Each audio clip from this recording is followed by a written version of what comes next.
Hey, hey, hey, hey, what's going on? Hello, hello, buddy. Hello, beautiful. Oh, thanks. That was so Hey, nice. you are a beautiful soul. I love I'm you. And I think that I wanted to praise you and give you good feelings before we get into talking about bad feelings. cool. Yeah. You have bad feelings? Oh, I have some bad feelings about this book. We're continuing our talk this week about not bad feelings as in like not bad feelings as in like I don't like it. Bad feelings is Okay. as I tweeted out, coming dangers, old foes, and terrible colds. Oh, I did not see your Oh, tweets I just because I don't. because I just tweeted because I just tweeted. How's your day going, buddy? Oh, it'd be great if I hadn't really screwed up everything that belongs to all of the stuff that I use for the podcast. It's not Um, screwing up. It's called. no. What I mean is I forgot the one cord that makes all of my equipment work. Oh no! Did you get And it?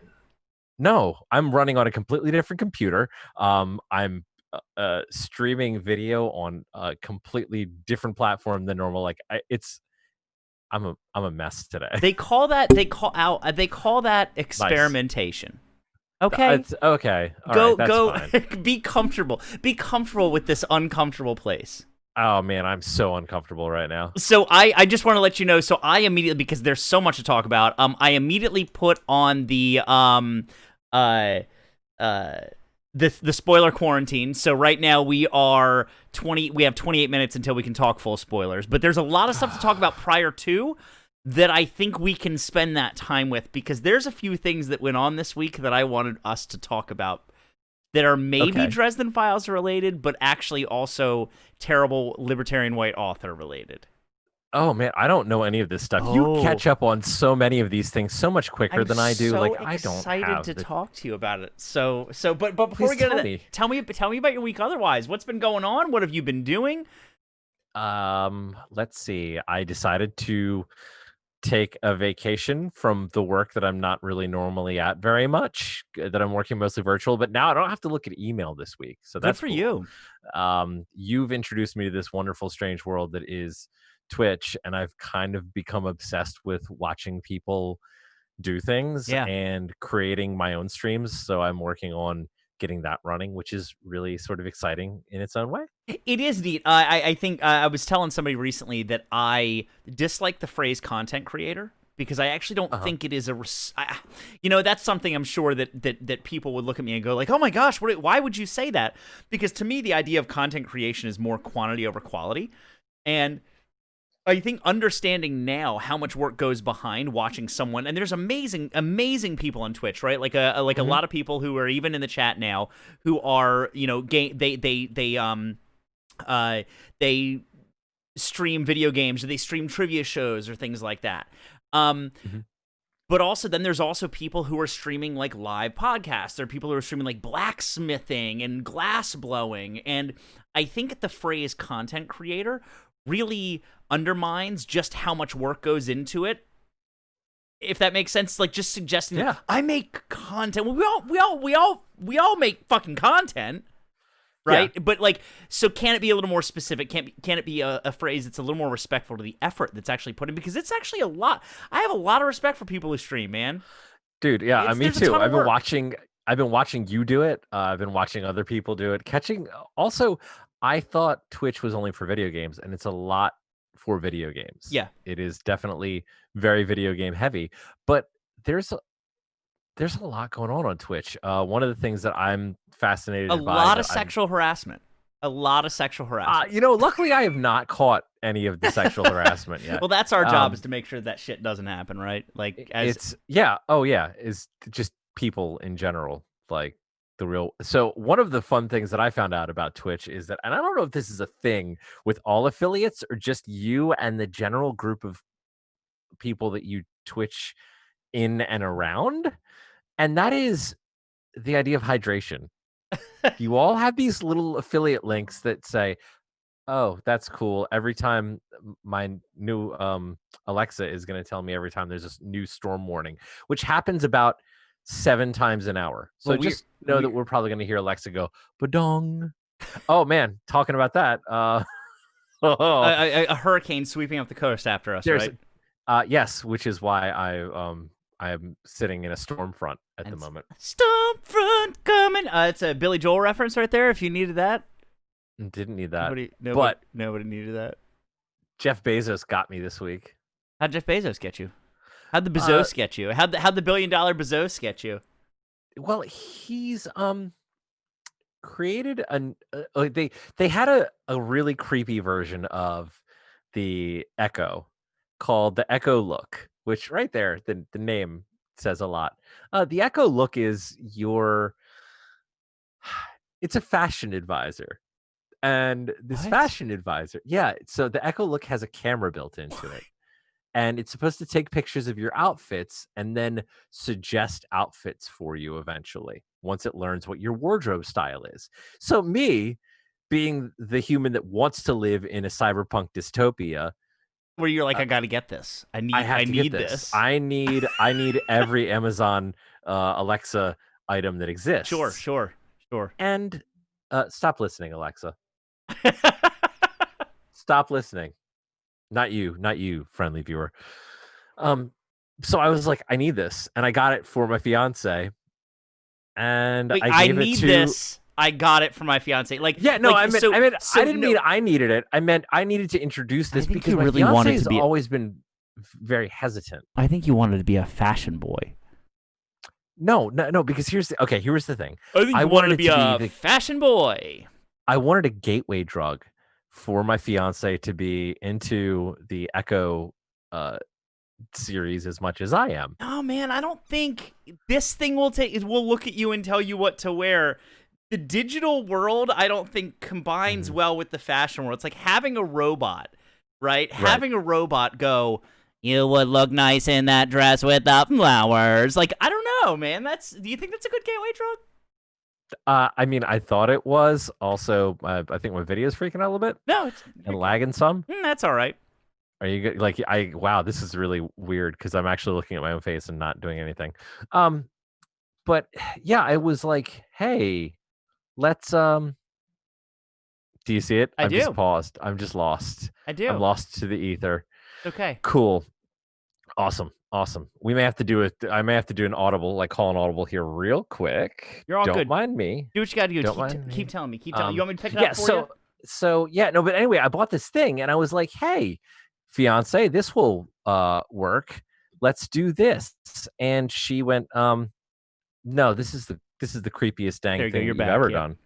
Why would you do this to me? This is horrible, fiance. I hate this and I hate you.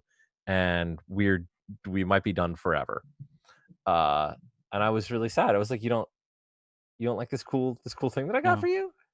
Is every right to not like the cool thing that you got for her because it's goddamn hated it. creepy. It's goddamn weird. It is a Dave eye staring at you, telling you what to wear. So now it's just in your basement. Anyway, as you were saying, Jeff Bezos, the billion Bezos. The billion herb Bezos decided to discontinue it right after our recording last week. Well, literal minutes after our recording last week. So I told her to turn off all the lights and she just went, because anyway, she hated it so much. My fiance hated the Echo Look and the concept of the Echo Look so much. Every right to hate it. Every right to hate it. She completely decided that she doesn't ever want to use it or see it. So I took it into the basement and was like, hey, that'll be really helpful for me in podcasting and doing some other stuff like that. I cast it to the basement.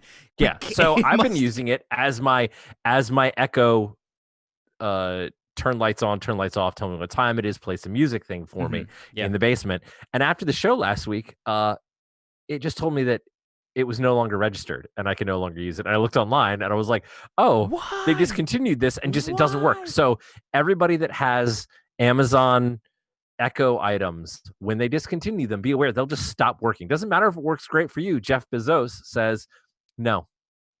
He says, you know what? Nobody's showing me their fashion. I'm seeing a lot of penis pictures instead. Yeah. No, and he's like, you know what? I don't think our Amazon web servers can handle so many penis pictures. The amount of penis pictures we've been getting are unconscionable. I can't have them anymore. So now you. I don't know how anybody says that the amount of penis pictures they're getting are unconscionable because like that's That's life. That's my whole jam right there is penis pictures, right? Please don't send me any penis pictures. Also, do not send the women in your life penis pictures. They don't want them. Unless they ask for them. This has been not They even. won't. Don't because They if they won't ask ask for them, what they're doing is they're making you feel better. Yeah. And you don't. About your minuscule penis. About your micro peen. So I so Tell me about your week, bro. Good. Actually, I got a haircut today, as you noticed. I got a haircut left and right. Nice. Left and right. And it was finally okay. finally it's no longer like a Q-tip. It's finally actually just like I can the sides can be smaller and I can like let this grow out, but also it doesn't really get rid of my quickly balding head. But what I wanted to talk about that happened this week was the Hugo Awards. Oh no, that was this week. Oh, but just wait. No. So we have to unfortunately talk about the garbage part of the Hugo Award. There's always the good part, which this year there were a lot of authors of color, and just authors that are normally not represented that were picked for Hugo Awards and that received Hugo Awards, right?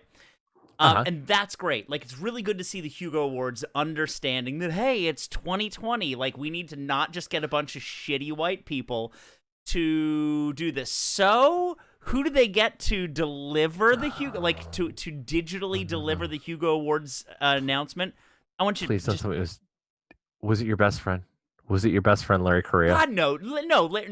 Not even. Is he not allowed anywhere near the Hugo Awards? No, absolutely not. Larry Correa, if you're out there, by the way, I'm still challenging you to a fight. I've got no response back yet. I will tweet at you. We will fight. I will train. And I will get broken. Or can we actually? Do you think Larry Correa could? I would challenge him to a marksman contest. I need to call you in. You'd lose because that guy. That's all that guy does is shoot and write bad books. So who do you think they got to announce, like to announce the winners digitally? Think about popular authors. Was it your man Jim Butch? Nope, was my man Jim Butch. We're talking about this week. Was my boy Jim Butch? Was it William Gibson? Was not William Gibson. Patrick Rothfuss. Was not Patrick Rothfuss. Patrick Rothfuss. Was it Dwayne the Rock Johnson? It was not Dwayne, everybody's favorite science fiction writer. Dwayne the Cock Johnson. It was not. Take one more guess. The guy, George R. R. Martin. There you go. It's the big old George R. R. Martin. Now, the guy who hasn't finished his last, the last series and is gonna die. Yes. So George. Speaking of, he's dead. And if you didn't need any more proof, other than the Game of Thrones books, that George R. R. Martin was a piece of garbage, he proceeded at the Hugo Awards to reference the legacies of terribly racist authors like Campbell and Lovecraft, talking rather about their accomplishments than the accomplishments of these amazing authors of color that were awarded some of these awards, and then proceeded, as he was reading his speech, to mispronounce almost all of the names of authors of color, including a publication that he also mispronounced the name of a publication called Faya that is intended to publish speculative fiction by black authors. He mispronounced the name. So, and here's the other thing, is that George R. R. Martin was provided instructions on how to pronounce these names and just absolutely ignored them. Hey guys, this is your old pal George R. R. Martin. God, that guy.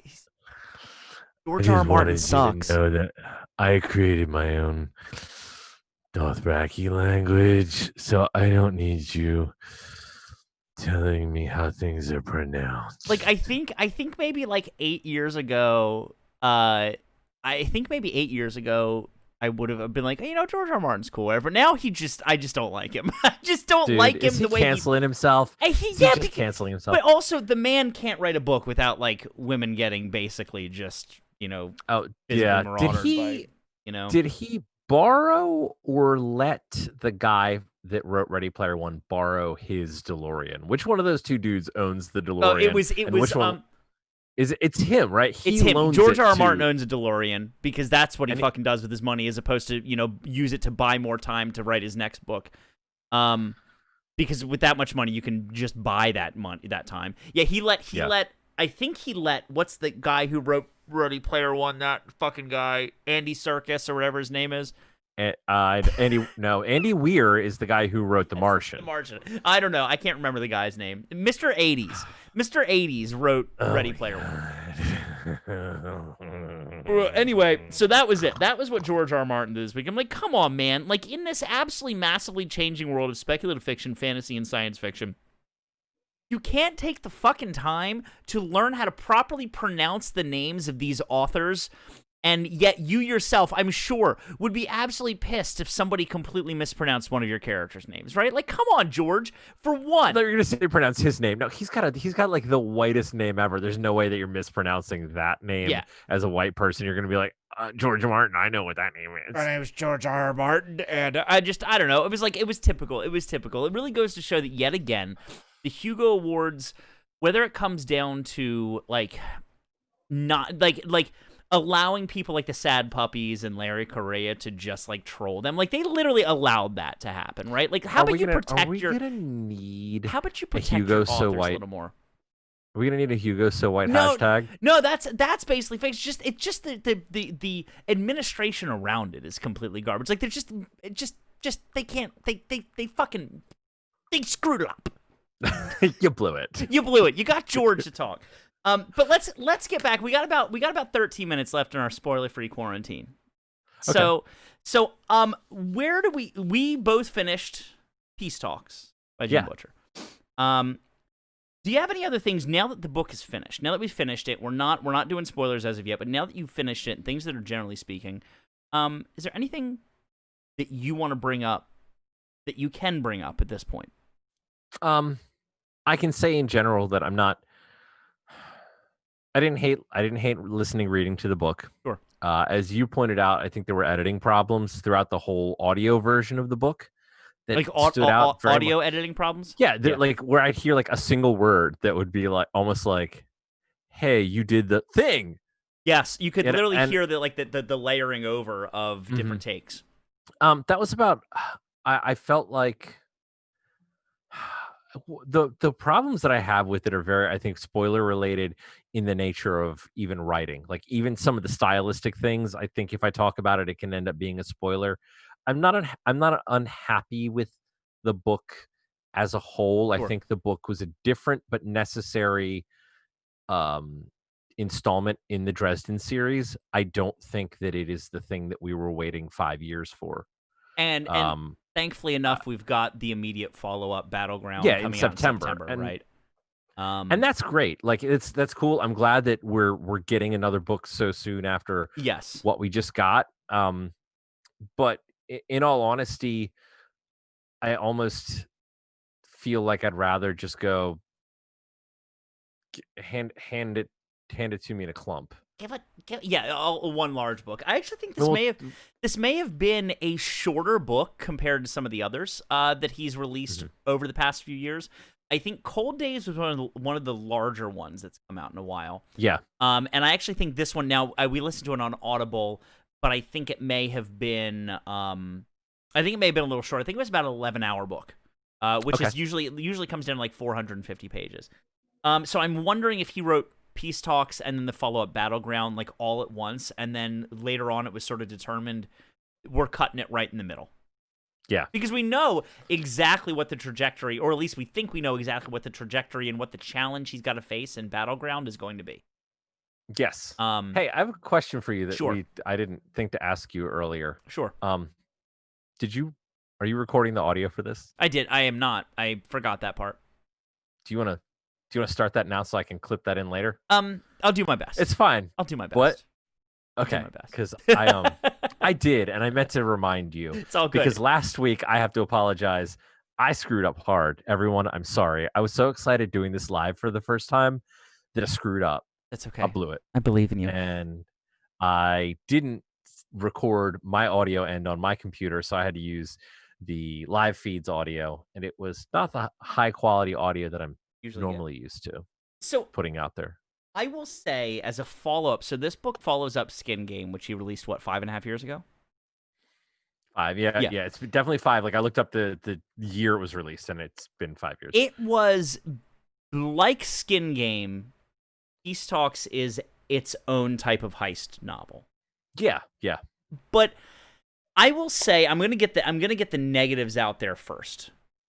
Jim, dear Jim Butcher, I'd like you to stay. Are you writing a letter? No, I'm not. I'm just telling him now. I'd like Jim. I'd like you to let's stay away from heist books. Okay. See, here's the thing. I don't mind having a heist book. Yeah. I thought Skin Game was a great, like a great book like that. Like it was different because of that. Yeah. Not 2 heist style books back to back. Yes, and you're not writing. You're writing detective wizard novels.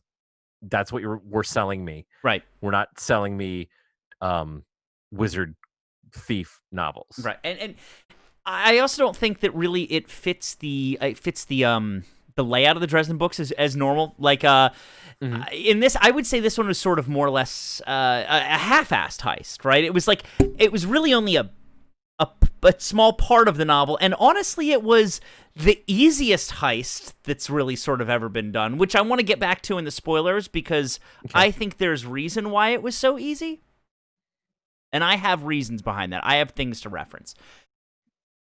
But also, what this book did lack was it lacked that clear-cut, powerful conclusion that books like Changes and books like Cold Days and books even like Small Favor and White Knight and Proven Guilty possessed, which was this solid movement forward, solving the problem of now and identifying a problem for later. And this book actually really didn't solve any problem for now, and actually was just like, at the end, here's the problem in the next book. But it's not even a cliffhanger. It's just this is what I have to do. Yeah. And so it was a bit unfulfilling in that regard. That's the stuff, yeah, and that's the stuff that I need to talk about. Like, I think that, like, even that is nowadays close enough to spoilers. But I'm over here cracking my knuckles, and I'm sorry if it's coming through the mic. You're fine. I needed to. I haven't cracked my knuckles in like 2 days, and it's like a habit. Crag 'em A up. bad habit. Crag 'em up. Crag 'em up. But, yeah, I mean, look, I'm just happy to have Dresden back in my life, and the fact that I'm not mad about Dresden and who Dresden is and what Dresden's doing is... maybe I'm selling it a little bit like I'm simping for Dresden a little bit. You're a Dresden stan. You're allowed to be. You're allowed to be. Yeah, I'm just sort of like, hey, I'm glad that I have this back in my life now. It was I think it was a super slow read in the middle. I was chugging along in the middle. I was like, let's get to. I didn't have any problem with that, actually. Up until chapter 20, I had a real hard time. Especially there are some conversations that didn't come out to have any purpose in this novel as of yet. This is not spoiler. I think it's just conversations with Goodman Gray. Absolutely unnecessary in the course of the novel. Literally almost two whole chapters. I don't know. I mean, I didn't. That's the thing, man. Like, none of that actually bothered me. And maybe I'm living in this like weird, because of the type of book it is. Yeah, I'm feeling some like Tarantino. Yeah, but also, because it's been 5 years, I'm catching up with all my friends. Harry's seen them within 6 months. I'm like, I haven't seen any of these people that I love. And Goodman Gray was the standout character for me in Skin Game. In Skin Game. Yes. He was one of my favorite characters in the book. Also, one of those characters in that book who Harry interacts with and is a mirror of the way Jim Butcher has changed Harry, because in the way that Goodman Gray is like, yo, I'm into hot ladies, and hot moms, give me a call. Hot moms, call me. I got hot moms in your area right now. and Harry says, yo, bro, like, why you gotta always think? Look, I'm the Winter Knight, and my job is to think with my dick. Oh, and Harry will tell you in the course of this, I had to repress my savage urges, my darker urges. I'm like, I know what the Winter Mantle does, dude. I fucking get it. It makes you powerful, it makes you strong, and it makes you want to fuck. Yeah. Makes you a big horny boy. But I'm like every page I'm hearing it. I'm like, oh my god, okay.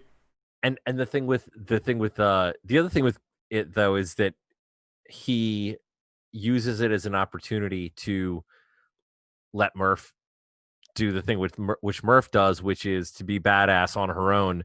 And it doesn't like the thing that I like about Murph is that Murph's like at first it can come off like this writer's going, Murph's one real tough chick. But like that's not what he's saying. He's saying No. Murph is tough regardless of gender. Like Murph's gender isn't a factor. He's saying that Murph is tough. She is a powerful entity on her own, just being human, and that she is not even reticent in the ways that Dresden is reticent. She is more, in a way, more heroic and more self-sacrificing in non-martyrish ways than Dresden. Yeah. You know, Murph is literally at times turning around and giving the stink eye to creatures of absolutely horrendous power, not because she wants to piss him off the way Dresden does, but rather because she knows that even if she loses, she's still going to throw down, and she's still going to scar him up. And also, that Murph is just an authentically badass character. Well, and the other thing about Murph is that Murph understands that if you give the monsters an inch as a human, they'll take a mile. Yeah. Like she's been through crap, and she knows that if you don't just stand up, that you're screwed. Like if you show any weakness, and that they'll respect that you as a human put yourself out there and get and tell them to go fuck themselves and put a bazooka in their face. But she's also not as belligerently bigoted against creatures the way that somebody like Ebenezer McCoy, Dresden's grandfather, is. Ebenezer McCoy he has his reasons. Boy, man. I know. That fucking boomer. That fucking guy. Can't wait. Okay, guy. We got 3 minutes that are outlined, obviously, in his past. But McCoy is that human who identifies that humans, if they're not superior presence, they certainly deserve and have every right to destroy terrible creature presences or monster presences or vampires and all this. Whereas Murph is like, look, if you don't fuck with me or the town that I come from or humans, we're cool. Also, for the most part. Let's talk about the fact that Butcher accidentally made a great move in previous books by getting Murph fired from the police officer. She's fired from the police officer. Fired as a police officer. Sorry, I fired Murphy from the police officers. Thank you. But that right now in the middle of all this, all cops are bad. You don't have to worry about it having a cop. And in fact, he's in a position where the cop characters in this book are mostly the bad guys. I am feeling like in some ways, like Jim Butcher is sort of. I mean, in a not subtle and even in a clumsy way, he's sort of got his thumb almost on the button of what's going on in society in a very like safe fantasy way. It certainly is making no huge commentaries and on what's happening. And it's almost like he identifies, we'll leave that to the voices that actually need to talk about that stuff. Yeah. That can do so, as opposed to me as some, but you're right. Like, we're identifying that the powers in Chicago are slanting way on the side of the cops are real pieces of shit for the most part. And well, they're okay. The one thing I'll say is there's a view there's cops, there's Marcone's cops, there's cops on the take. Yeah. And that's always been a thing since the early days of the series, where that Marcone has a huge stake in the police force because he's John Marcone and he's got his hands in everything. Yes. But you also have characters like Rudolph who are just shit characters. Like, they're nasty people. They're bad cops because they're bad people. Yes. I don't know how else to phrase that. Like, Rudolph's a shitty person. Yes. He's carried a grudge with Harry and Karen because he saw shit that he didn't understand, and he keeps getting sucked back into shit he doesn't understand.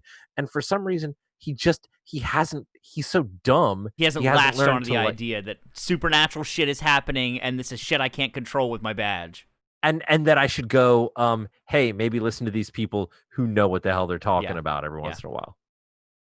So we literally just now hit our spoiler zone. So we're able to now at this point, just letting everyone know who is listening and who is watching. If you have not caught up with the Dresden series yet, this is maybe the best place to not listen anymore. Right. So go check out the book. Come back when you've actually, finished it. I mean, you may have 16 books worth of Dresden Files to read, or you may find that this book what you hear does nothing at all to spoil too much for you. Oh yeah, which I think could actually be a little bit of the case. So, do you want to get into it? Let's get into it. Let's get into it. I wanted to ask you. You have been wanting to talk to me about this book for a few days. I just finished up this morning. I finished it like the day after our last episode. Yes. Yes, you did. So talk to me. What are some of the things you wanted to bring up that matter to you? I have a whole sheet of notes that I need to grab out, so I gotta put on my glasses so I can look at them. That's cool, man. Hold on a second while you're doing that. Yeah, but just keep talking. Burped a meatball. This is hot content right here. You had to get your glasses. We'll match. I don't need them for anything because I'm actually I'm farsighted, but like I'm only farsighted to the point like right now even having these on is screwing me up a little bit, and I'll take them off because the joke is not great. But see the cat leave the room. First off, what wanted to talk about Ebenezer McCoy. What a real piece of shit, dude. What a bastard. And I don't understand though. Harry keeps going. If I tell Ebenezer that Thomas is his grandson, he's going to lose his shit. Well, why don't you wait for a moment when you two aren't having an argument, which there were plenty of times in this book where you could have just gone, hey, Ebenezer, I need to pull you aside. We need to go to a private room for a minute. Why did you waste that time talking to a Bigfoot? You could have pulled your grandfather aside and been like, hey, so the reason I love this vampire so much is because he's my brother. Yes. And he's your grandson. Yes. So get the fuck over it, old man. His Dresden in this book makes a number of impulsive and dumb decisions. I was in my head like triggering off a series of dumb decisions that the further Dresden gets away from being a detective, the more dumb decisions he makes. One of them was, you're absolutely right, choosing that when Ebenezer McCoy attacks him for protecting Thomas Wraith, a White Court vampire, and his brother, that when Ebenezer attacks him, it's the worst time to say, by the way, this White Court vampire is your grandson. Nope. Shit time, buddy. Shit time. You should have said it back when you had after the corner hounds. Yeah, no, right then. Like when at the very beginning of the book, honestly, and I get it. Like one of the things is, we got to keep secrets from each other. It turns out that like Ebenezer's been keeping secrets from me for years. So, well, sometimes you don't pay secrets in kind with secrets. You pay secrets in kind with the truth. Yes. Because it shows this other person that you're a better fucking person than they are, Harry. Just go, hey, and I know he's afraid, and he understands that like Ebenezer, and by the end of the book, he's proven right that Ebenezer's not necessarily the person that he thought he was, except for the fact that if he didn't think Ebenezer was the person he thought he was, why would he not go through the whole contingency plan? Because he knows that Ebenezer's going to kill him. Right, but also Ebenezer McCoy, as the Wetworks guy for the White Council, has done heinous shit in the past. Mm-hmm. Shit that breaks the Unseelie Accords. Yeah. Dragging the satellite out from the sky to drop on what's his name? What's the vampire overlord? Paulo Ortega.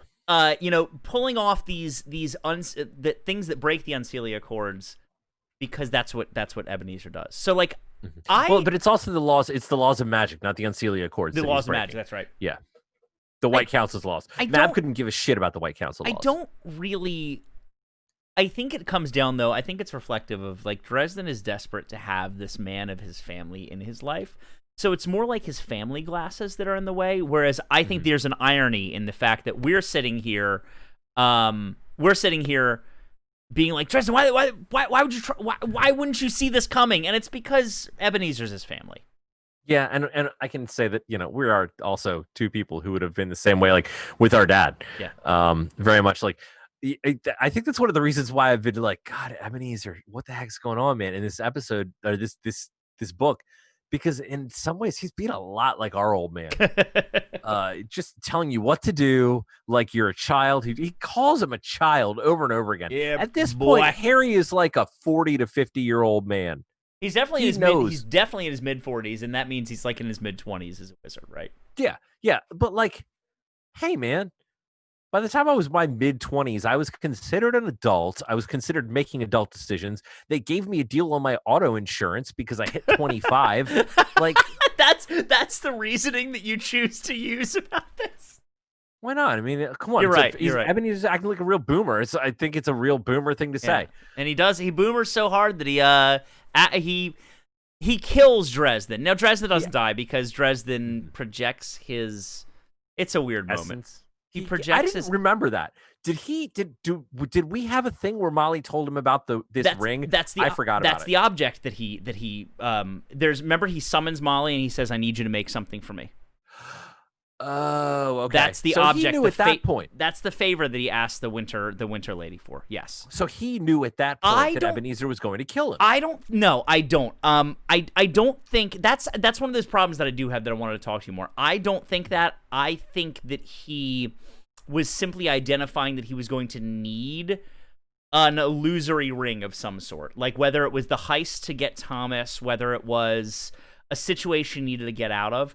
It didn't feel very well telegraphed to me, which is odd for Jim Butcher because Jim Butcher is really good at telegraphing this necessary information for us early and later making us go, "Oh, that's why."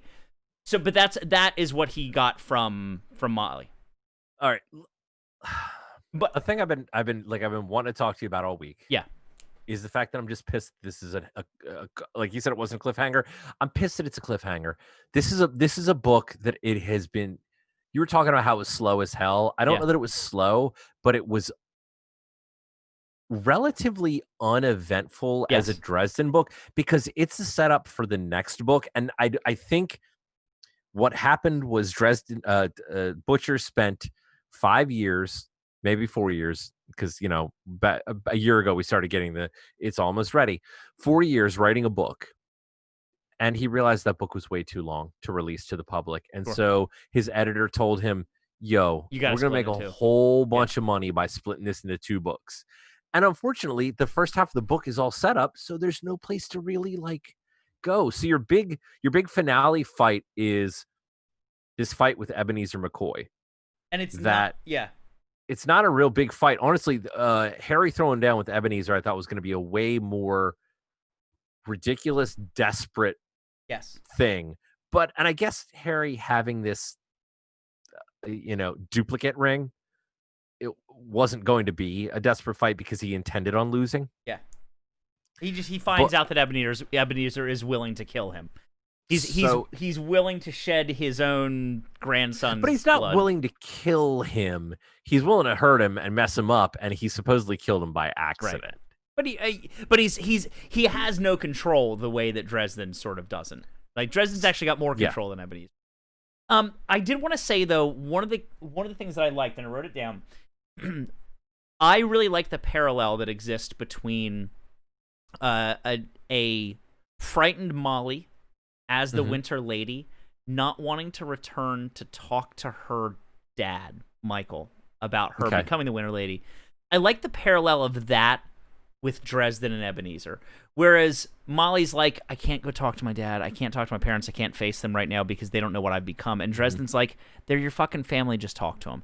I liked that because then I liked that Karen turns around and says to Dresden, look, he's your grandfather and it sucks and it hurts that he betrayed you because you love him. Like, so you got to figure that shit out. But I like that parallel because Dresden is struggling almost with some of the same kind of stuff Molly is. And they're no longer trainer and trainee. They are on the same level of emotionally. I got to tell you something, bro. Yeah. Not relating to this at all. We got to put a hard skirt. Can you give me a Can I give you a what? Can I give you a Can you give me a right here? Yeah, I gotcha. Okay.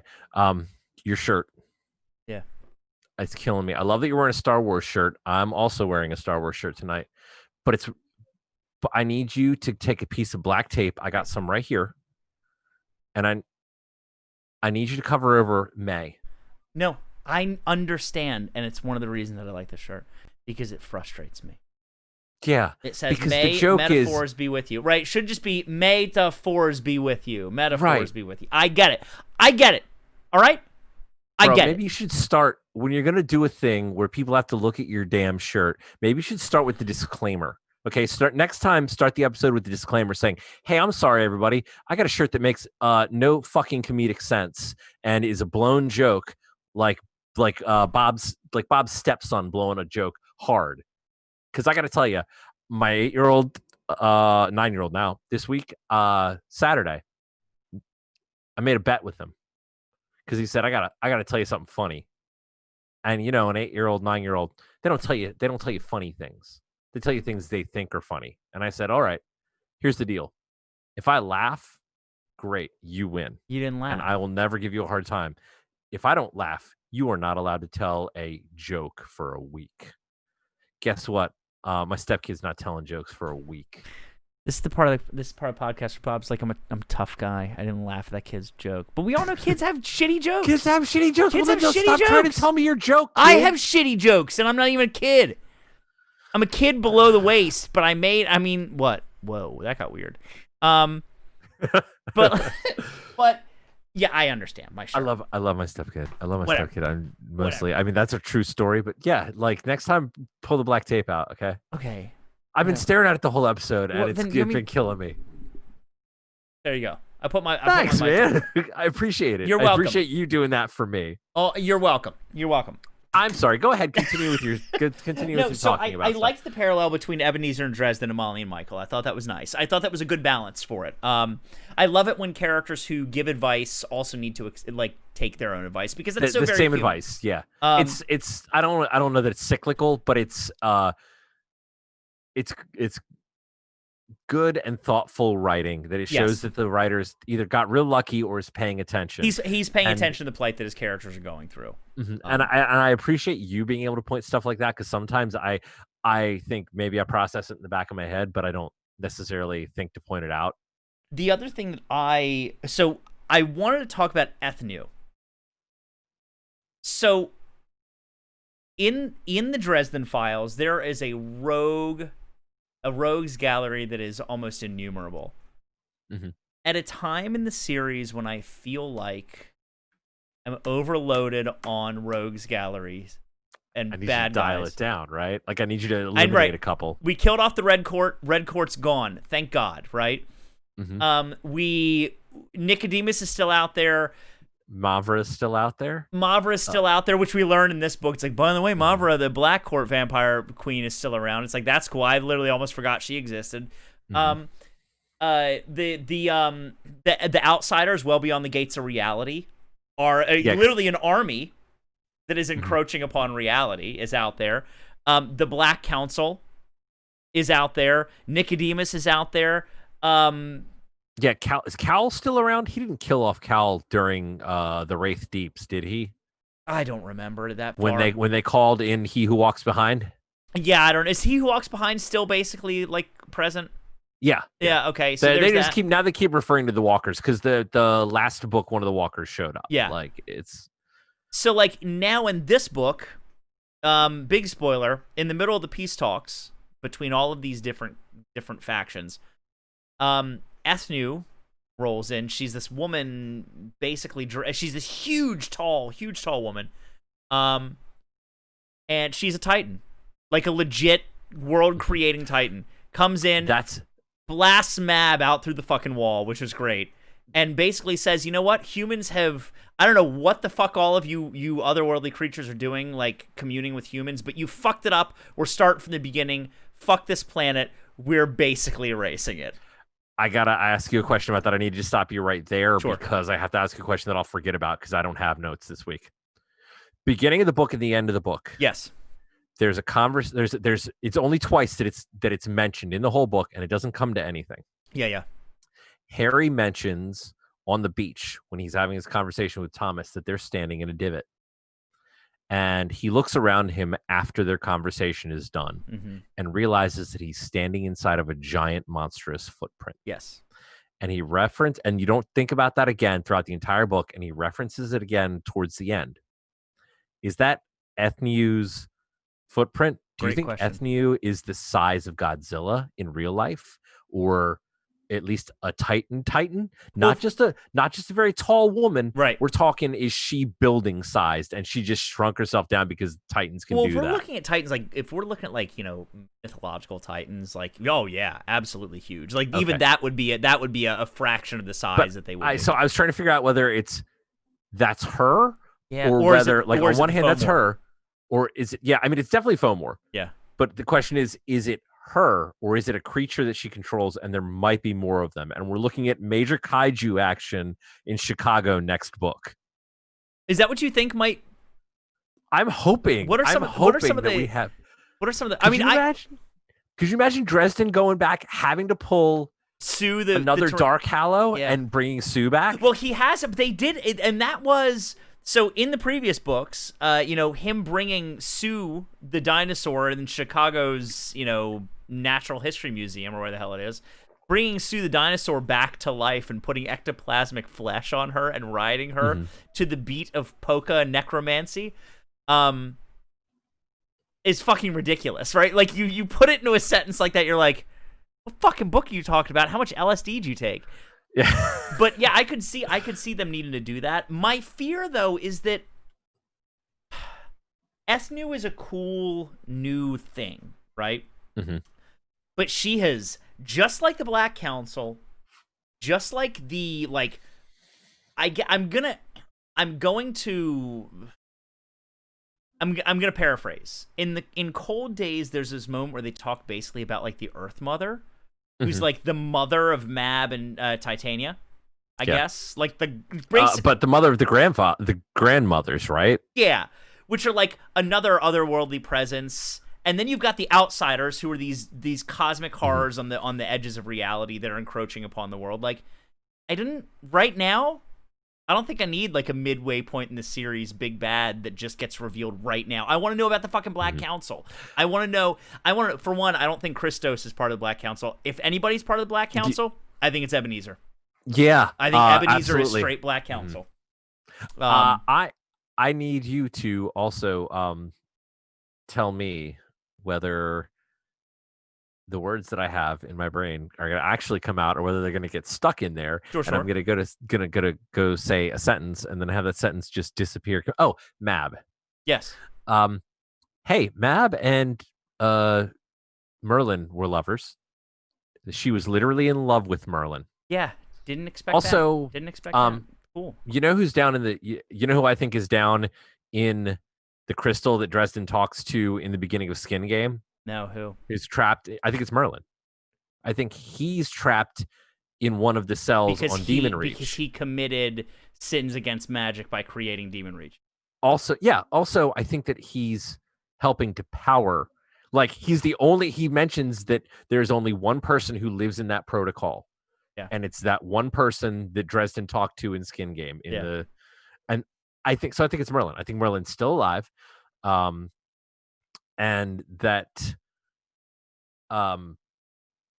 so like at some point Harry's gonna we're gonna find out that Merlin is gonna be the person that's gonna help Harry, I think, escape his servitude with Mab somehow.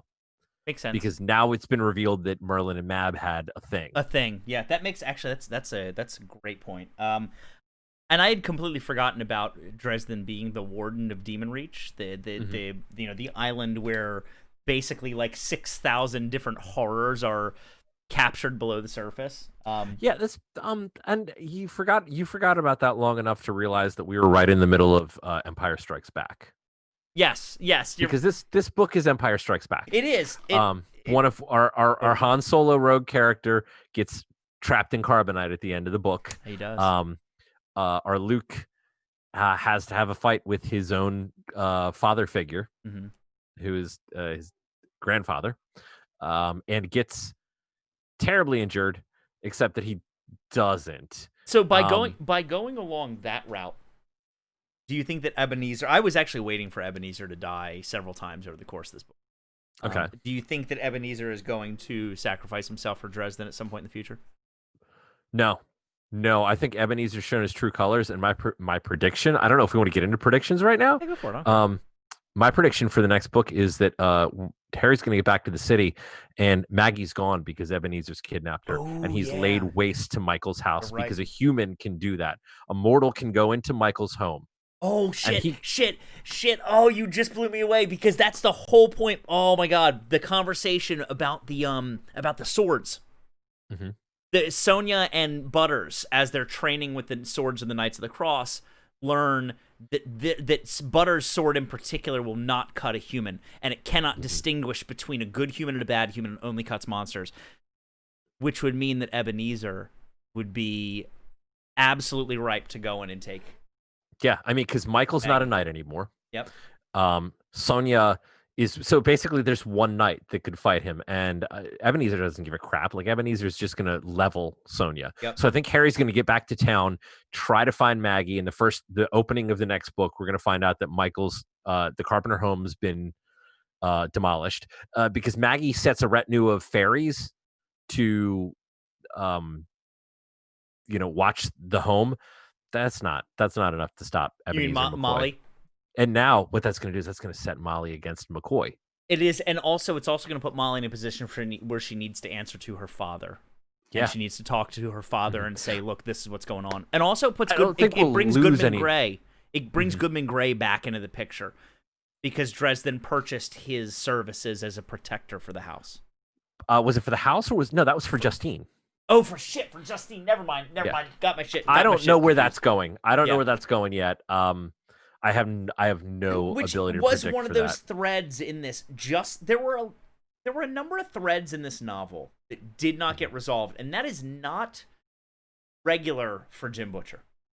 The threads specifically being what's going on with Justine and Goodman Gray protecting her. Why did Thomas try to assassinate this Fartelf king? Like, why? It's still never explained in the book. And because it's one book that we're splitting into two parts. That's what I'm saying. Like, I feel like the pace of this book, it's very clear that it wasn't one book. It was half a book. There was and there was almost no detective work done in the court book, which is one of the things we've talked about. I miss Dresden needing to put his nose to the grindstone and do detective work, and I just don't think we're ever getting back to that at this point. Dresden is now a smash and bash wizard who is fighting with creatures that are well and above and beyond what he should be able to manage. Do you think that do you think Dresden's going to get caught for screwing with Carlos's cape?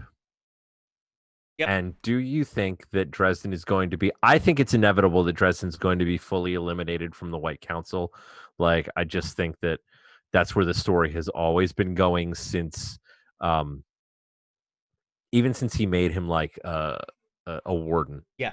Yeah. It was like making him a warden was like this red herring and going like, oh, he's safe with the council because they need him. But we've also you and I talked about this the other day. We haven't talked about the fact that every person that is in major power in this series is in power because Dresden has put them there.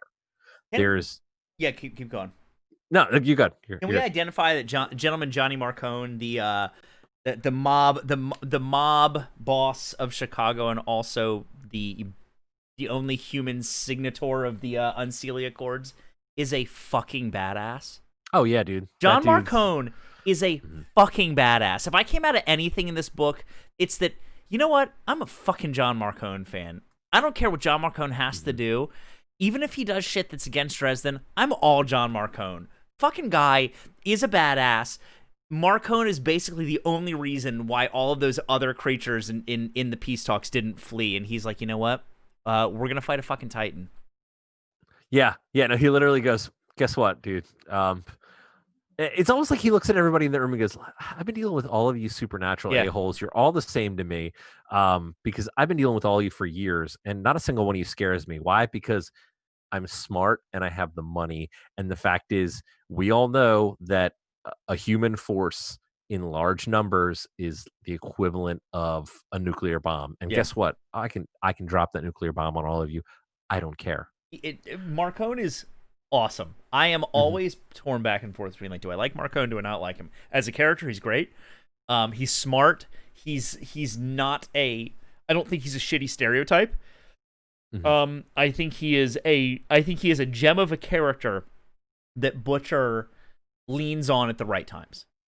I do think, what's funny about that is I don't know if you want to go into some, like, now that we've been talking about the book for a half hour, if we actually want to go into some predictions for the series as a whole. I would. I've got a few things that I wrote down that I want to ask you about too. So let's do it. Prediction for the series. Because we're getting closer to, this is what, book 16? Yeah, I feel like his original plan, his original statement of a 21-book series is probably gone by the wayside now that like I said, what feels to me like this book was supposed to be one book and now it's two. So I think at least we're going to go into 22 books. Yeah. Well, it's one of the big problems. One of the things I wanted to clarify too was, like, what are the stakes? What are the things that Dresden needs to overcome, or that even the world needs to overcome at this point, for peace to be to like, what are the problems that need to be overcome from this point in the forward in the books? The Fomor, yeah. The Black Council, yep. Outsiders. That to me is the big one. Yeah, is that no, the Outsiders is this end game with all this random Starborn bullshit. Yep. At least he, like, learns a little bit about it, but it's not, like, I don't know, the Starborn, like you said last episode, the Starborn stuff. How many prophecies? I don't care. Yeah. I think those are the three major ones. I can't think of. Ethnu is the other one. That's the Fomor. Nicodemus.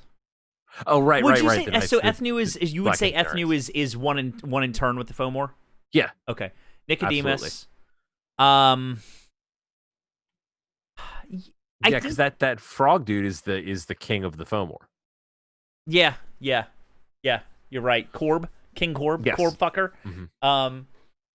Yeah, I there's a lot, and it felt weird that he decided now was the right time to just spring a new bad guy into the mix, and I didn't know if that was, again, here I am. I'm not a fucking New York Times bestselling author, but was this the best time to do it? I don't know.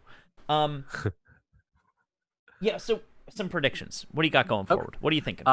Okay, something sort of radical that I was thinking about in the shower the other day. Thinking about it in the shower. We have one problem that can be solved, or two problems that can be solved with one solution. We need a new Knight of the Cross. We were discussing last episode, I think it was, that there are certain Knights of the Cross who embody certain traits. Yes. The last Knight of the Cross was Michael.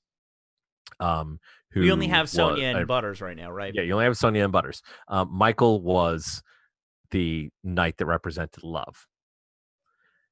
And that's how Harry is going to save Thomas, by making him the next Knight of the Cross representing love, because by bearing the sword of love, Thomas can then become immune to the effects of his White Court vampirism. Because what's an anathema to the White Court? True love. So if he is the God's representative of love on the earth, it allows him, by like possessing the sword, perhaps we find that he finds a way to not succumb to his demon. Because we know now that there are angels in the swords. The swords are not just swords, right? Like the denarian coins have demons. Fallen angels in them. Yeah. The Knights of the Swords of the Cross have angels in them. But here's what I have to say about that reveal at the same time, is that of all reveals that may be deeply important, I gotta put my hand in the air and say real shitty reveal, because it's like, we got Butters. It's speculation, but it's also Butters, Sonia, Michael, and Dresden, who are literally just standing in the lawn, and they're like, having a conversation. I wonder how these swords, why they're so powerful. And Dresden's like, I think it's because there's angels inside of them. And Michael's and everybody else is like, oh yeah, huh. That's a cool. Thanks. See you later on. And they just peace out. I'm like, Okay, like that's not nearly as solid a knowledge as we've gotten in the past, right? Like, No, but it's useful right, knowledge. right. It can easily be the solution. Like Jim Bitcher, Jim Bitcher. Jim Bitcher. If you're out there, I'm looking right at you, buddy. You could create you could solve this problem just by making a love sword, and put it in Tommy Boy's hands. Is that a penis reference? Of course, A yeah. love sword. Okay, so I'm gonna make a big prediction. Yes, please. Well, not a big prediction, but more like a statement of what's been going on. So Molly is playing in shit that's way beyond her perspective. Mm-hmm. Molly mentions in this book that she has been going to Russia, in particular, she's been going to Russia to recruit soldiers for Mab's army. Mm-hmm. Molly and Mab have known for way longer than they reveal it in the novel that the outsiders are fighting against the Winter Court's gates. Mm-hmm. Because that's what Molly's been doing. She has been going out and recruiting soldiers to send to the gates to fight, I presume. Yeah. So Molly knows there's shit going on well beyond what Dresden even thinks. Okay. And she's got her head in deep when it comes to that. But I also think that means that I think we saw some vulnerability in Mab. I actually think that before long, Mab is going to be killed, and Molly is going to end up somehow taking that place. I mean, that's what, yeah, like that. Yeah. I don't think that's a bad, or Mab becomes unferried. Right. If we bring back what the hell's his name? Merlin somehow. Like that she gives it all up because she's in love, and it's the one thing that could melt her cold heart. Yeah. I would hope not. Unlike Olaf, right? Like Olaf, who melts for Anna in Frozen. Olaf was the fucking hero. And bro, I've not even seen that whole movie. I know people hate me for that. No, it's fine. It's fine. I trust in your judgment when it comes to that. So yeah, I think Mab's time is limited. I think Mab will perish before long. I think a lot of peripheral characters are gonna. A lot of the old guard they're gonna eat shit. Yeah. Yeah. Mm-hmm. They're gonna be some. Did you say they're gonna eat shit? Yeah. These characters, they're just gonna fucking eat shit. Yeah, these characters are gonna eat shit. Hey, Mab, eat some shit. Eat shit and die. Yeah, I think we got to get rid of Titania because she's broken. I just always forget she exists. I know, because she refuses to show up and do anything. Yep. Because she's mad. She's mad that Harry murdered her insane daughter. Yep. Well, actually had a bunch of fairies murder her insane daughter. Yeah. I think that we're going to find out. Hey, also great reveal that we talked about this week that a character from a side story got killed as fodder. Who was it? The head that King Corb threw on the floor is from one of the side jobs. Oh stories. Yeah, remember when he I couldn't even tell you who it was. Some fairy boy. He's the fairy king who put the curse on the Cubs so that the Cubs would lose the World Series. And guess what, guys? If you didn't know, Harry Dresden is responsible for lifting the curse on the Cubs. I didn't know that. I wish we could go back in time before you could tell me that was the case. Because you know what I don't like a lot of the time? I'm finding that I don't like clever wink winks at real pop culture in fake stories. Like in the Monster Hunter International books, when you find out that Courtney Love is basically a fairy queen. Oh, right, right. My God. I don't need that. I don't need to explain why she's so weird. She's fucking Courtney Love. She went on to form her own band. It was like maybe Rivet or Hole or something. Oh, and then like in this, like you get those times where it's like, actually, like they do that in Harry Potter a lot, where she's like, well, this is a reason why the witches in the Salem witch trials like didn't actually die or whatever. It's like I don't need you to connect your fun fantasy story to things that actually happen in reality. Like I don't need J.K. Rowling to connect to anything anymore. That doesn't make me. Yeah, she sucks. Let's disconnect her. I don't. That doesn't strike me as clever. It's just sort of like tired. It's a tired trope. So I'm sort of glad he kept that to a side story that I don't need to really care about. No, I mean I've read like all those side stories because I get really desperate for Well, I do more too. I just Dresden don't sometimes. remember them at all. At all. I think we got about like 20 more minutes or so. Okay. Any other big observations that you want to make, or things that you wanted to talk about, or predictions that you have moving forward? Shit, man. Oh God. There's so. I mean, what's funny is there's actually so much for as little as this book is. There's so much to talk about, and maybe it's because I could just sit there and talk about Dresden for hours. But your next book is going to be all. It's going to be action, pretty much beginning to end. It's going to be your book where Harry gets messed up right at the beginning, and he's dealing with that throughout the entire book. Right. I don't think there'll be another showdown with Ebenezer because I literally think that he's going to kidnap Maggie and bolt. Yeah. So I don't think you'll see Ebenezer in the next book because I he's don't going to have. even...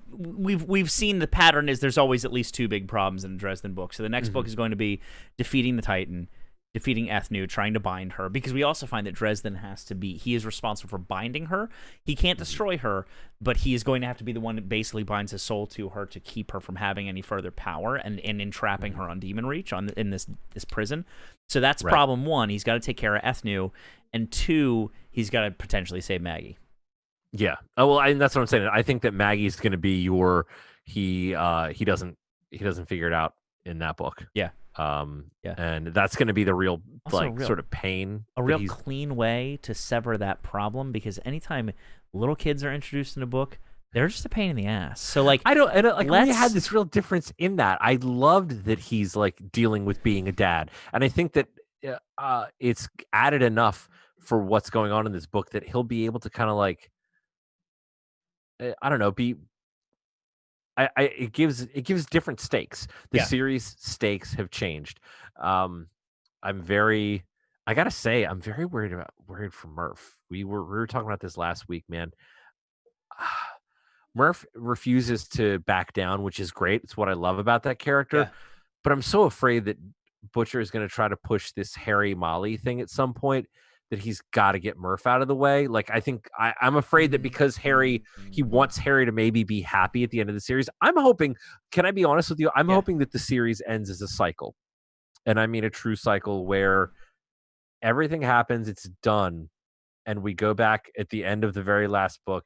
Harry's back in his detective office doing detective work again. Like he's given up all of this massive power, and then he may not even be a wizard anymore. He's just a detective. I really liked. Yeah, I actually wouldn't be surprised. I wouldn't be surprised to see a point at which like magic is basically destroyed, because I think that's only one of the most understandable places that a story like this can go. Is eventually you've got to remove the catalyst of all the storytelling tools in the world, and honestly, destroying human access to magic is one of the only ways that it can really end. You know, I would like to see that too. I'd like to see Dresden go back to being a detective. I'd like to see Murphy go back to being a good cop. I don't think, however, I don't feel as though Butcher is pushing any Molly Dresden kind of thing. I think Karen and Dresden are the thing. And I hope it stays that way. I mean, I do too. I'm just worried that I know, like last book, or maybe it was the book before it. She was like, "Hey, Harry, Molly's going to be around forever, and you're going to be around forever. So, like, stop. Don't like, just stop worrying about me." But then they went, "Hey, guess what? We're going to do it anyway." So, I will say, Murphy was along with Marcone, was one of my standout characters in this. I didn't like that she was more or less, for lack of any better term, like castrated at the beginning of the book from her only sort of power, which is her ability to do martial arts and her guns. That she was broken, and still in recovery and physical therapy from getting her ass absolutely handed to her by Nicodemus at the end of Skin Game. We might find, the way the way Butcher likes to do stuff, we may find a magical cure for Murph at some point. The same way that we found a magical cure for Michael for one book. Well, but they've also hinted at that too. Remember, she picks up the sword in Skin Game, and if I remember, I could remember it wrong, but she picks up the sword, and while she's like this bright, beautiful presence with the sword, it's not the right one. Like, she is her own, like, like beautiful, almost otherworldly presence, but it's not the one that's meant to carry the sword. Yeah, I mean, she definitely will carry a sword Yeah. because she screwed that up hard and doesn't Understand it. doesn't and she's like, I don't have the faith in myself to do that. Yes. So like, if you don't, you're not going to be able to carry the sword. But she's also right. Like she's like, I used it for the wrong reasons. I'm never going to be able to use them for the right reasons because it's who I am. I did like Murph on the boat, pulling the 2 grenades when she's held hostage by Freitas. Yeah. And she pulls the 2 grenades and flings the spoons off, and she's like, bitch, I'm ready to go. Yeah. Freitas is a badass character too. Yeah, Freitas is a That's badass. I think that my favorite character that has been introduced is Freitas. like it's like he introduces a new character in a book and that character becomes my favorite character. Like when he introduced Binder. Yes. I loved Binder. I love Binder. Yeah. Binder's great. Binder he did it with Goodman Gray and he's done it again with what the Freitas. fuck happened to Binder? By the way. Last in Skin Game. Yeah, but he's part of the heist. He takes his money and goes. And okay, he's like, I couldn't remember. See you later, mate. Bye. Because I'm wondering if when it comes to binding, I was wondering that because I was wondering if it comes to binding, what's her name, Ethnu, if he's gonna need help to learn how to bind. That might be cool. And Binder is the best at binding demons. I'd love to see him. I'd love to see it. He's an awesome character. We were talking about the possibility of doing a little thing that we do called I'm looking at my notes, by the way, just to the last thing I want to talk about. Okay, so here's a problem I had. There is a mention made when they're in the Brighter Future Society, when they're in the castle. There's a mention made that it's a good place. Don't pick a fight with the Svartalfs. Because this is basically, the Svartalfs are these masters of stone magic and earth magic. Yeah. And one of the council members is like staring at him weird. Like Wild Bill is staring at him weird. And Dresden's like, don't fuck with the Svartalfs because you're surrounded by their greatest weapon. Yeah, they'll screw you. So why the fuck didn't they know that he was taking Thomas? I think the heist was way too easy. I think they knew he was, because that to me just seems like I don't think, because he's not in their realm. He's in Marcone's realm, which is like, it's neutral ground. Yeah. So they can use magic really well. Like if you get into a fight, they'll rock you with their earth magic, but I don't think they have the ability to just be like, hey, we're in here, we have stone knowledge. Right. Well, it was clear like they're not. It was clear that Vadarung and Faravax, Vadarung aka Beowulf, which I liked a lot. That Vadarung isn't Vadarung also Odin? Yeah, but he's also Beowulf. And he's Beowulf. Yeah, and he's Beowulf. That Vadarung, and Faravax, the dragon, are both like, Dresden, we knew you were doing something. Yep, we knew you were getting somebody out. We got you. So I just need to know e-reading. What'd you say? I did some e-reading. You did some e-reading? I did some e-reading. What do you mean? I typed something a minute ago, and I was trying to say the reading, and you write the e-reading, and I realized it was appropriate though. I did e-reading. So it's clear that like people knew that Dresden was doing this heist to save his brother. So like, who was in on it? Oh, and the last, but I like the fact that he goes back to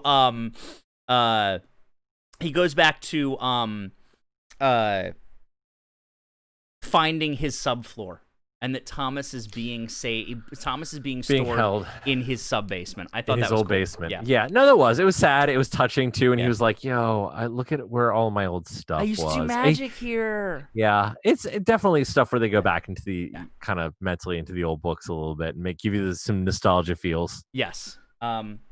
So there's the Ethnu and Mab and Titania shit that we're still gonna continue dealing with. That I'm like, okay, that's cool, whatever.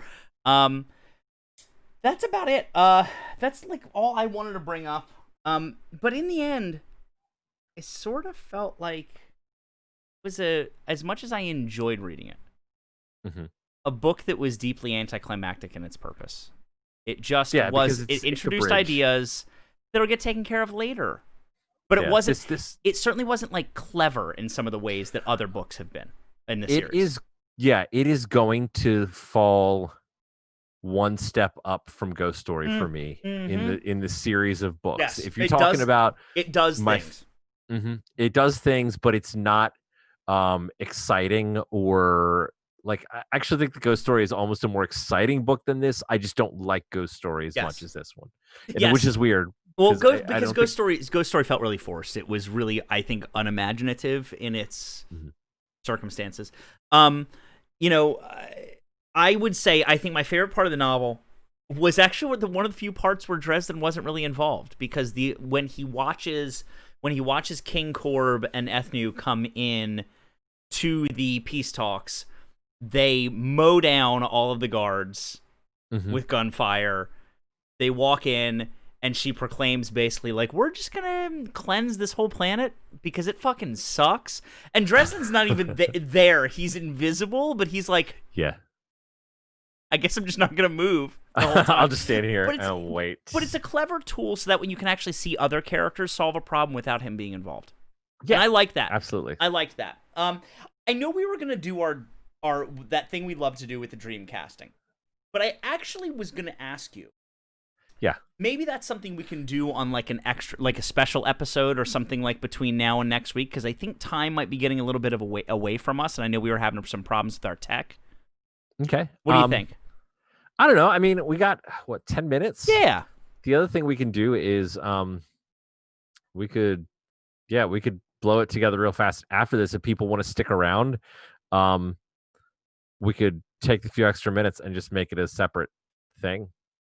Oh, we could. We totally could. It's up to you. It's up to you, man. You're now we're talking about plans for the podcast in the middle of the podcast. In the podcast. I don't know. I mean, do you think it's going to take us more than 10 minutes to discuss this? Let's pick a few. Because I don't think we have to go through all of them. All right. I don't think we have to go through all of them.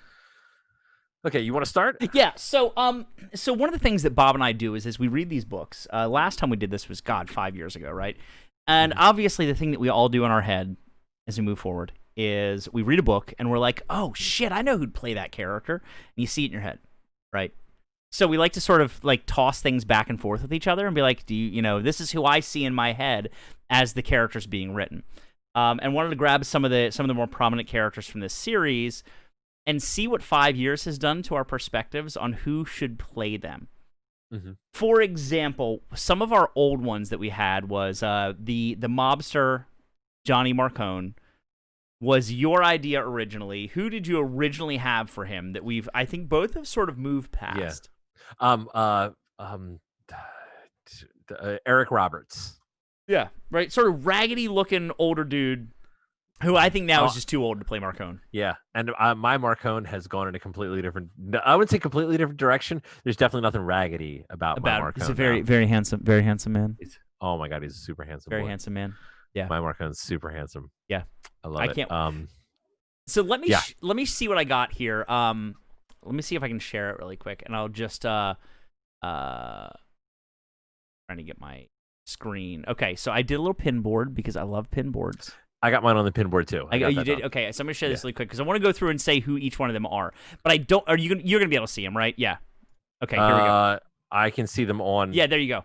Check out. There it is. I did my little pin board. Did my little it's dream doing some funny stuff on the feed. Just I don't know. If yeah, you no, can it's see fine. that. It's all good. Okay. It's all good. Okay, so really quick, glancing at this. Yes. Here are the actors and actresses that have had. Who are those people in particular that you can point out and be like, I know who that is, and I have an idea as to what character they'd be? Okay. I think Natalie Dormer. Yeah. Is your Molly. I think. I'm not sure because I can't. Can you double click on the guy below Chidi? Yes. So this right here, that is him. Oh, is that Vincent D'Onofrio? Who is? It is not. It is not. Who? I don't know that guy. I wrote. Give me 1 second. It is. I have his name written down. And so if you've watched Ozark, Plays a I haven't. Yeah. plays a guy named Russ in Ozark. Michael Marchaka, I think is his name, or Mark Marchaka. He is my Marcone. Okay. He is a ruggedly handsome dude who looks like he could start shit, but he's also not an old guy. Gotcha. And I think he's super handsome.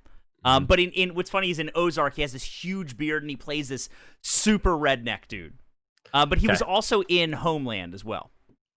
Cool. So yeah. And now that you're saying that, and you like, I'm going back like. So he's Marcone. He's my Marcone. He's Marcone. You're back to Natalie Dormer. Yeah. If she's not your, is she your Sigrun? She is not. She is also not my Molly. Okay. Who is she? Because I'm curious. I'll give you a quick hint. That's hot. Is it Freitas? Yeah. Okay. All right. Cool. Because, I got that. Because I couldn't figure out for Guard, like somebody who was as visually powerful as I see Guard in my head. Honestly, a Brienne of Tarth.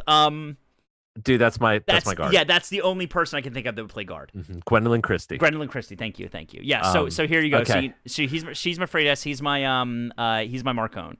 Okay, so I can't tell because of the screen. Sure. I know. Okay, so now I know. Your Tilda Swinton is your Mab. Yeah, she is my Mab. She's 100% always my Mab. It will never change, no matter how fucking old she gets. Different Mab for me. Sasha from Walking Dead. I can't remember her name. Yes. Is she your Molly? She is my Murphy. Okay, cool. No, I dig it. So I've really been thinking more about my perspective on our changing face of like identifying that that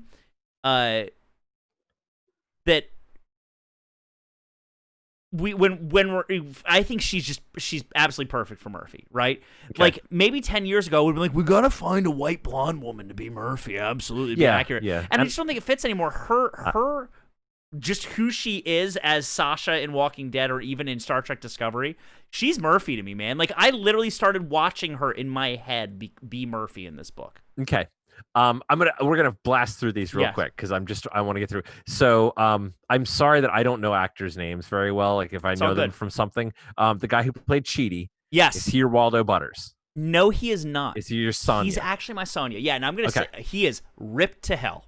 Is he real? Yes, I remember that episode where ripped to hell. And I think honestly you could take you could give him sunglasses maybe. But he'd be my Sonya. Yeah, he'd be my Sonya. So is the guy next to him your Waldo Butters? Then? Yes, it is. It is Daniel Levy. It is Eugene Levy's son. Okay. And he is honestly, I'm gonna have a threesome. It's gonna be with Daniel. It's gonna be with Daniel Levy. But also like he's got a little bit of that nerd to him. But I've been trying to break my brain away from Waldo Butters being like a doofy Hershey Kiss of a guy. He's not. Gotcha. All right. Yeah. So and I am as well. I'm trying to move forward with this very quick. Go for it. Your Tom Hardy, is that your Harry Dresden? No, it's not. Okay, I don't know. It's my Nicodemus. Okay, Tom Hardy is he is my Nicodemus, dude. Like that guy can do fucking anything. Is Thomas Jane your Michael? Yes, he is. Okay, it's the beard. Got it. Yep. Okay. That picture, I saw it and I was like, holy fuck. Like I was actually looking at Thomas Jane for Dresden, and the minute I saw that, I was like, he's Michael. This guy with the T-shirt who's really handsome, the long hair. Is that your Taylor Thomas Kitsch. Wraith? Yep, Taylor Kitsch. That's Taylor Kitsch. Oh wait, is that that's got it. Got it. Who Taylor Kitsch is? Who is next to Taylor Kitsch? That is Penny Dreadful. Oh, okay. Yes. Who's she? She is Lara Wraith. Oh, got it. Great. The two of them look frighteningly similar. Got it. Yes. And the minute that I saw him, I literally thought her was like perfect. Because Lara Wraith. Lara Wraith is strikingly beautiful, but also to me in a very like alien kind of way. Very similar to Tilda Swinton, right? Where like I just don't think Eva Green she's not a person that I look at as a man and I'm like, oh my god, ridiculously hot. I'm like, she is ethereal. Yes, that's a perfect word for it, ethereal. And I think that fits with Lara Wraith. Okay. So there you go. But there's a few in here I don't have. Molly I don't have because I think Molly would have to be cast to me as a young woman who grows with the series. I do as well. I had a hard time with Molly, so when we get into my stuff, I think you'll see why. I want you to jump to mine. Well, like since we're trying to stick to episode time, Yeah. we're almost out. So I'm gonna stop my share. Okay. So I am gonna share. Let me. I'm excited. This is my favorite part. I love figuring out who's gonna be cast in these roles. Okay. If we ever make a Dresden movie, which we're making right now. Okay. Ooh. So I like our little boards, by the way. I feel like we're very I think our boards are very cute. They are cute. I'm proud of us. Also, I know exactly who your guard is, by the way. I know exactly who it is. Yeah, because we already talked about it. Yeah. So, so Gwendolyn Christie is my guard. Absolutely. Like that. So that no doubt. Like, and you're right. I couldn't like. As I've been reading the books, she has always been the person that like. Well, guard is huge, right? And she's powerfully tall and massive, and it's like Gwendolyn Christie has got that down pat.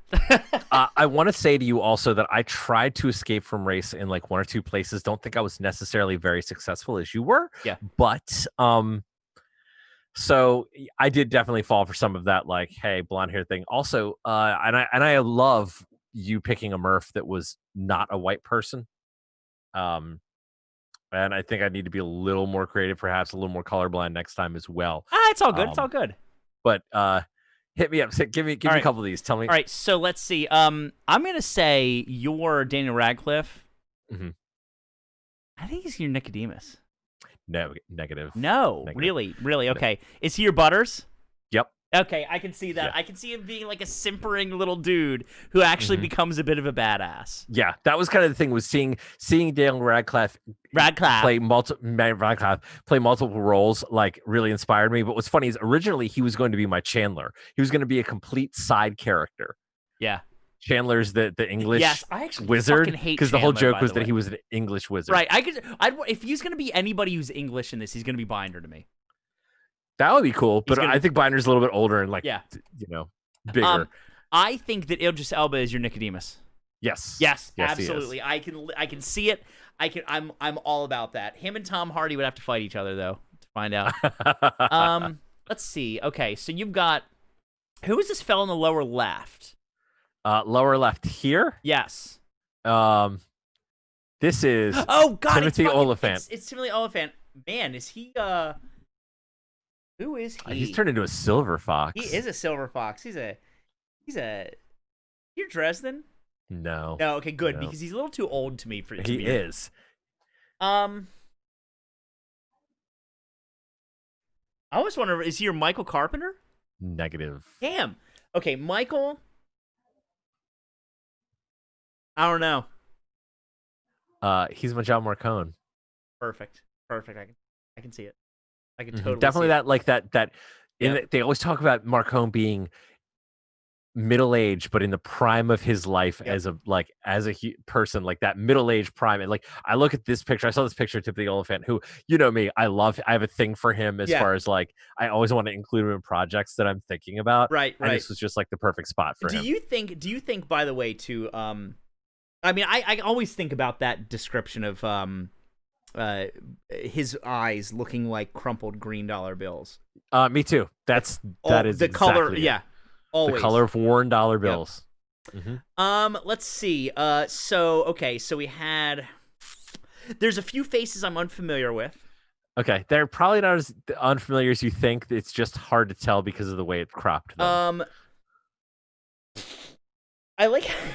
By the way, I know exactly who your Dresden and Thomas Wraith are because they're fucking related. Okay, but the two Hemsworths. Which one is which? But which is which? The fella, the one Hemsworth, Liam Hemsworth, is your Dresden. Yes. Chris Hemsworth is your Thomas Wraith. I mean, because Chris Hemsworth is clearly the more handsome of the two. Yes. So Liam Hemsworth is a great looking dude. He is, but he's definitely more like he's skinnier than your Chris Hemsworth. Like I don't know. I saw a picture of the two of them together, and I also discovered that they're both so ridiculously tall. They're like in the tall actors club. Yeah. And so I was like, okay, I don't need my Dresden to be a football player or a basketball player sized, Right. but I definitely need him to be tall simply to make shooting movies easier. Absolutely. Some of your others, I'm not too Sophie Turner. Yeah, Sophie Turner. Is that your? I'm thinking you're Molly. Yes, I can see that because she's young. Yeah, that was really. I mean, she's a little bit older than maybe a Molly would be starting out. Yes. But I'm sometimes you just kind of gotta hit it. Like you said, casting that character's hard because I also would want to start with somebody who's young enough. Yes, and I also feel like Molly begins taking on, just similar to like when I see Tilda Swinton, she begins taking on more fairy qualities as she becomes more fairy. Absolutely. Gina, is it? What's her name? Gina Carano. Gina Carano. Is that your Murphy? No, she's Freitas. I can see that. Just because because she's an MMA fighter, like a retired MMA fighter. Just this idea of a woman who knows how to carry herself in the idea of being a fighter and like having the scars and stuff. Yeah. Made sense to me, and I think she's a badass in every project I've seen her in. Yeah, she is awesome. The Mandalorian man, so fucking good. Is that literally Brad Pitt? Yeah, it is. As who? Is he gonna be Michael? Yeah, dude. Brad Pitt is almost 60. Jesus. Yeah, he's in his mid to late 50s. I forget. I'm not sure exactly how old. Old enough to be a dad, and old enough to still be a handsome, built, hot dad. Yeah, I could see that. You got to toss an Al Borland shirt on him, right? Absolutely, but I've never seen Brad Pitt in glasses with glasses and a beard. Yeah, like looking like this. I was like, looks pretty good. Oh, and he likes to be in weird fucking projects too. Exactly. He likes to be in weird fucking projects. Give me a few of the others. We're just about hitting our time right now. So. Oh yeah. Okay, so give me a second because I'm looking for So Winston Duke. Yes. I was wondering about my Sonya. Okay. He's definitely my Sonya. I was like his performance in Black Panther. Just I don't know. I love that character. Yep, me too. And so like he's got that feeling. Was he of a guy who's, M'Baku like, in Black Panther? Yeah. And that feeling of like a dude who's like, yo, I'm gonna mess with you and laugh about a lot. Cause like M'Baku's a really kind of joyful character when you get to like where he is. And so I feel like Sonya is this character that embodies joy a lot. Yeah. So I love it. Okay. Hit me up. We got not much more here. Second one in the middle. This one? Yes. Scarlett Johansson. Yes. Who's ScarJo? Who you think? Cara Murphy? Nope. I don't know. She's Mab. She's my Mab. Because, really? So here's the funny thing. Ooh, I might need to throw down with you on that one. I don't know. Tell me. I know you've always had Tilda Swinton as your Mab. Yeah. It was this idea of, first of all, I just like Scarlett Johansson. I feel like she's gonna be getting to the age eventually where she can be an elder, like play an elder type character, as opposed to, but she's still beautiful and but like could be fierce, so you could believe her being like this thousands of year old character, right? But also looking like, to me, Mab doesn't look much older than Molly. I can see that. You know, in my head when I'm reading the books. Upper right. Gal Gadot, Wonder Woman. Oh, gotcha. Damn, who would she play? Oh, is she Lara? She's my Lara. Lara. Oh, I can see that. Yeah. Absolutely. And then who is that? Oh my God, what just happened? I don't know. I don't know what happened. That's Brie Larson from Captain Marvel. Cara Murphy. Come on. Yeah, she's my Cara Murphy, dude. I can see that. She's just, I don't know. I actually see a lot like her when I like have pictured Karen Murphy in my head. Yep. And her attitude at Captain Marvel a lot reminds me of like Murphy itself. Entirely. So sometimes I'm typecasting, but well, yeah, and that's okay. You go with the popular actors in your head, right? Like you go with the ones that you see and you're familiar with so oftentimes, just to be like, oh, that's going to be that person, 100%. Yeah. I mean, overall, I'm gonna say in closing, from my perspective, I enjoyed this book. Me too. For what it was. It wasn't the best Dresden book. I don't even think it was. Sorry out there. Like, I don't think it was brilliantly written. I thought it was a pretty big mail-in. There was no point at which the only part of the novel that I will say jumped out to me as brilliantly written, brilliantly composed, and natural was the conversation between Dresden and Goodman Gray about protecting Justine. Because they're talking about shit that they're not mentioning. And it's these quick back and forth quips of conversation that is just such natural dialogue, such natural, like two of these characters that he clearly knows. And it stood out to me in my head as quick, punchy dialogue that was natural and felt good to hear, felt good to read.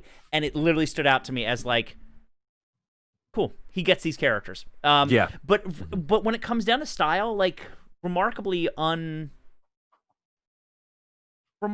unexciting. It was an unexciting book, and it's a setup book, and it is part one of a book that has been split into two parts. It is, for me, I got major Empire Strikes Back vibes as far as how it ended, some of the stuff that happened in the book. I feel like maybe he was watching a lot of Empire Strikes Back and was like, this would be a cool place to stop. Yes. Yeah. Just like I feel like right now is probably a cool place for us to stop. Because he's got the challenge moving forward that he's got to bind Ethnu to Demon Reach, and he's got to solve the problem of basically a Titan bringing all of her forces in to destroy Chicago, and we'll see how that goes. It's going to be a mess. That makes me think, though, the next book is going to be nothing but a huge battle. Yeah, absolutely. That's why it's Battleground, man. Yeah. So, all right. Well, buddy. Hey, buddy. I don't know if anybody out there in the chat had any questions for us. They asked us why we were pronouncing Ethnu like that, and I replied that it was because that's how they're pronouncing it. That's reading. How James Marshall's pronounced it in the book. So somebody told you that one of your sentences was an amazing sentence. I think. Yes, I think they were talking about the sentence where it was talking about the Tyrannosaurus Rex and necromancy and polka and all that kind of shit. Right. Because that's a fucking ridiculous moment of the entire series, and it's awesome. It's awesome. Well, let's finish the show real quick. All right. And then we can come back to some of this stuff. Sounds good. Sounds good. So, as usual, if you're looking for us on Instagram, you can find us at the Quarantine Book Club Podcast.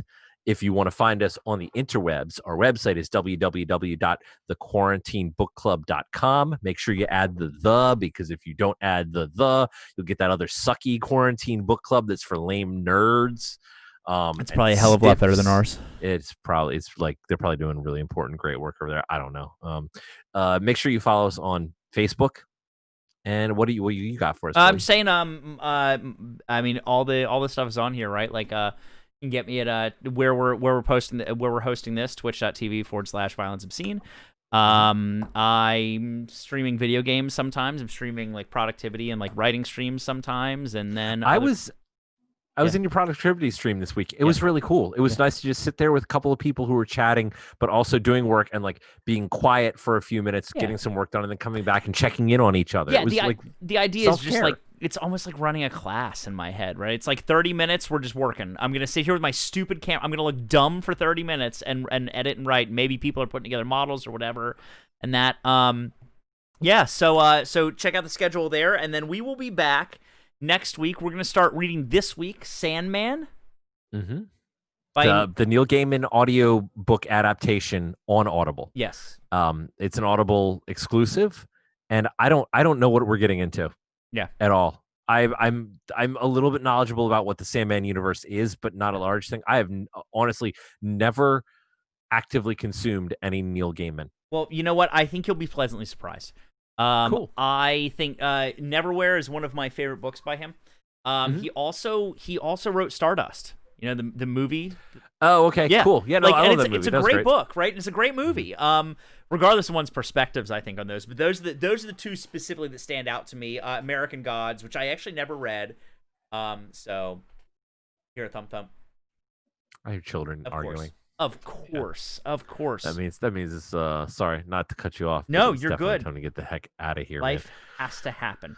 Well, buddy, quarantine. I hope you've had an awesome week. I'll catch you next week at 8:00. I have. I'll catch you next week at 8:00 too. I was gonna start streaming this week. What are you gonna stream? Then I'm gonna stream painting minis. Heck yeah. painting some miniature figures how you want to paint them, your way, my way. Everything's okay, Just come because by and paint. yeah, I'm Bob Design right now. Until I realized the other day that I would have a way better name, so I have to change it in 60 days. But yeah, I'm not doxing myself anymore, so that's cool. And no, I'm really excited by watching the Twitch community. Yeah. I found it to be really fascinating and welcoming, and I'm excited to learn more about these awesome people Yeah. and this awesome hobby. Like it's a cool way to spend time doing a thing you love, but also sharing it with other people who love it too. Absolutely, and I think oftentimes you find that you're watching something more for the people that are there, and not so much like what they're doing. Like nobody comes to watch me play video games, right? Like I'm They come to bad. have a conversation. I am legit bad at games. Yeah, but they come to like and tell jokes to each other and have Yeah. fun, like bust each other's asses in the chat. And Yeah. it's neat. I like it. So, well, buddy, I hope you have an awesome week, guys. Thank you so much for joining us. Next week we'll be reading Sandman by Neil Gaiman, and so yeah, read it up. I'd say first, like we're gonna say like the first 5 hours. It's a 10-hour audiobook. Let's just read the first 5 hours. First come together half of the there. book, yeah. Yep. Yeah, come in. We'll be, of course, hitting spoilers. It's new. So we're gonna have spoiler-free zone as is the case on new books, and then we will go into spoilers after the first half hour of the episode. Sounds perfect. All right. I love you guys. Love you. I'm Rance. I'm Bob. And it's the Quarantine Book Club. I think also we're gonna do what we usually do here on Twitch. We're gonna raid somebody. Cool. And I think we're gonna do our usual raid if I can find him, if he is online. To do our usual raid of Shawnee Mnemonic. Hey, anybody have anything to say real quick before we get over there? No, thanks. First of all, thanks everybody for listening. Yes, absolutely. Everybody popped in. THP Peridian, Traveler Fox. I'm trying to think of who else. Bergamot Morning, came in. 1000 Point Gaming. Crispy, I'll catch up with you soon. Anybody else who came in and said hi, Battle Dave, D-Real Dirty Dan, Roar. Thanks guys for coming by. I really appreciate Johnny. All y'all. I think Johnny might have rolled out because of spoilers, because I know he's a Dresden fan. Yeah. So but yeah, thanks guys for coming on in. I think we're gonna raid Shawnee Mnemonic and pop on over there. Yay. All right. Let's do this thing. You guys have a good one. Show Shawnee some love. I'll see you guys soon. Crispy, I'll catch up with you soon. We're gonna head over there. See you. Oh, Wolf, Matt Wolf. Wolf. I brought Wolf as present today. Yes. Matt Wolf. See you soon, buddies. There you go, man. Hey, cool. Go do your life things, man. I'm fine.